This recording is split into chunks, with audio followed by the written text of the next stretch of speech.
Do you know if the coolant level in your car is full or not? Today, I'm going to show you how to check it. Hey, welcome back to Shane's Main Shop. We are currently under the hood of the 2011 Toyota Highlander, and what you are looking at is the overflow reservoir for the coolant fluid in this car. So, of course, you want to do this when the engine is completely cold. Don't ever open this, or really this, when it's hot, especially this. You will get a blast of hot antifreeze in your face or on yourself. It's very dangerous, could put you in the hospital. Don't ever open any of this stuff when it is hot. So the car has not been running here for a day since yesterday. It's midday today. We're going to go ahead and check it while it's good and cold. Now, usually on the reservoir, you can see pretty good where the fill mark is, and right on this one here, it says full right here, and this is the line that indicates it. And we're probably an inch or so below that. It's a pretty big reservoir, so I could add a little bit more in here. Oh, and there's the low mark way down. You can't even see it. It's underneath.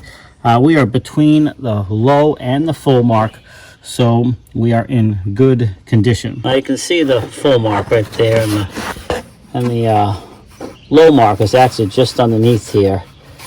If I can reach around this side, it's just right where the tip of my finger is there. But you can see the fluid. I think you can probably see the fluid. Yeah, it's really hard to tell on the camera. This thing is tucked right in between here and here, so there's not a lot of space for the camera. But with my eyes, I can see where the fluid is, and I can see the low mark down there, and we are in good shape. Definitely check that to make sure you don't run low on fluid. Don't always rely on the lights on your dash. What if one of those are burnt out? If you are low, then you would fill it with this reservoir here. Now almost all cars on the road today have this overflow, and this is where you would fill it.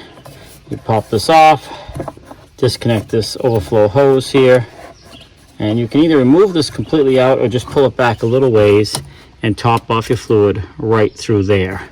Now make sure you consult your owner's manual and you're using the proper coolant for your vehicle so you don't cause damage to it, and it is put in the proper procedure. Some vehicles do require the engine running and circulating to add fluid. Make sure you consult your owner's manual so you do it properly for your vehicle. This video is just really to show you where to look for it. Typically it's towards the front, so if I turn the camera this way and back up, you can see this is the engine compartment, and we're going to go and just kind of turn back to the front and right here, because your radiator is right here in the front of the vehicle.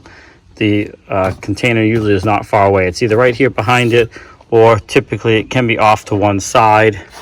With that said, incidentally, you have this right here, and this is the windshield washer fluid, so don't confuse that, and it clearly has the label on there as well. So make sure you have the right thing and you use the appropriate fluid for your situation. Hey, thanks for swinging by Shane's Main Shop. Hopefully you found this video helpful. Please click like, subscribe, come back often for more videos, and we'll see you in the next one.